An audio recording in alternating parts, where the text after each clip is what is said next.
भूमिका तुमची काय आहे? परवाच्या 2 तारखेला माझ्या वाढदिवसाच्या निमित्त प्रमुख कार्यकर्त्यांची मीटिंग आम्ही घेतली होती. त्या कार्यकर्त्याच्या मीटिंगमध्ये सर्व कार्यकर्त्यांनी त्यांच्या भावना व्यक्त केल्या आणि त्या भावना पूर्णपणे राष्ट्रवादीच्या विरोधात होत्या. थोडक्यात राष्ट्रवादी सोडली असं म्हणाल? आज मी तेच जाहीर केलं की आज मी तुम्हाला परत एकदा सांगतो की राष्ट्रवादी मी पूर्ण सोडलेली आहे आणि येणाऱ्या काळात मी व माझे कार्यकर्ते ताकदीनं भाजपच्या उमेदवाराचं काम करणार. कुठल्या राष्ट्रवादी नेत्याला कंटाळून तुम्ही राष्ट्रवादीच्या ह्या एका नेत्याचं नाव घेता येणार नाही. राष्ट्रवादीच्या ह्या यंत्रणेला कंटाळून, जिल्ह्याचे असेल किंवा वरचे पक्षश्रेष्ठी असतील, त्यांना सगळ्याला कंटाळून मी हा निर्णय घेतो. यंत्रणेत असं काय झालं थोड्याच निर्णय घेतला?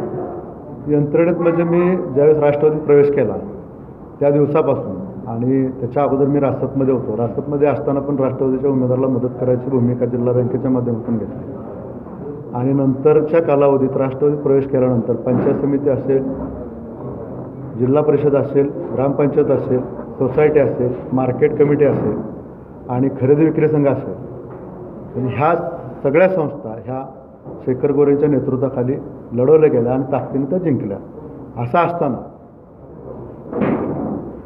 अचानक ह्या निवडणूक लढवत असताना काही केसेस किंवा काही संघर्ष झाला विरोधकांच्या बरोबर.